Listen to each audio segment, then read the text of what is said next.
இல்லை இவ்வளவு நாளா தேர்தல்கள்ல வந்து அதிமுக திமுக அப்புறம் தேசிய கட்சிகளை எதிர்த்து களமாட வேண்டியிருந்துச்சு. இன்னைக்கு விஜய் போன்ற ஒரு சக்தி வரும்போது எல்லாரும் மாசான கிரௌட் இருக்கு.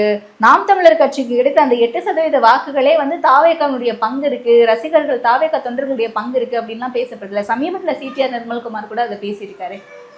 அப்படியெல்லாம் சொல்ல முடியாதுங்க தங்கச்சி. ஏன்னா உங்களுக்கு போன 21 எலெக்ஷனுக்கு கமல் அண்ணா வந்தாரு. அவர் எத்தனை வாக்கு வாங்கிட்டாரு உங்களுக்கு? அவர் கட்சி இப்ப எங்க இல்ல. இப்போ விஜய் அவர்கள் வர்றாரு. அவருக்கு ஒரு கொள்கையும் கிடையாது, கோட்பாடும் கிடையாது. ஏதோ ஒரு ரோட் ஷோ மாதிரி தான் பண்றாரு. எல்லா பசங்களுக்கும் ஒரு கவர்ச்சி.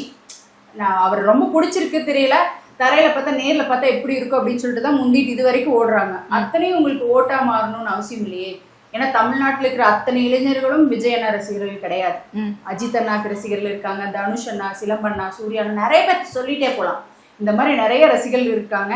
எங்களுக்கு இந்த தேர்தல் களத்துல நீங்க பாப்பீங்க, விஜய் அண்ணா வந்து கட்சி இதோட முடிஞ்சிடும், இதுக்கு மேல எல்லாம் அவர் தொடரவே மாட்டார். ஆனா நாம் தமிழர் கட்சியில கண்டிப்பா இந்த களத்துல எங்களுக்கு வெற்றி வாய்ப்பு அதிகமாவே இருக்கு. ஓகே, ஏன்னா நாங்க வைக்கிற கொள்கைகள் அப்படி, கோட்பாடு அப்படி. அவங்க தாவேக்காக்கு என்ன கொள்கை இருக்கு, ஒரு கோட்பாடு சொல்லுங்க. நான் தான் மற்ற இலவச ஒழிக்கணும்னு முதல் சொன்னாரு, இப்ப அவரே இலவசம் அறிவிக்கிறாரே. என் மக்களின் வாழ்க்கை தரத்தை உயர்த்துவோம், விவசாயி சின்னத்திற்கு வாக்களிப்போம், வருங்கால தலைமுறைக்கு வாழ்வழிப்போம்.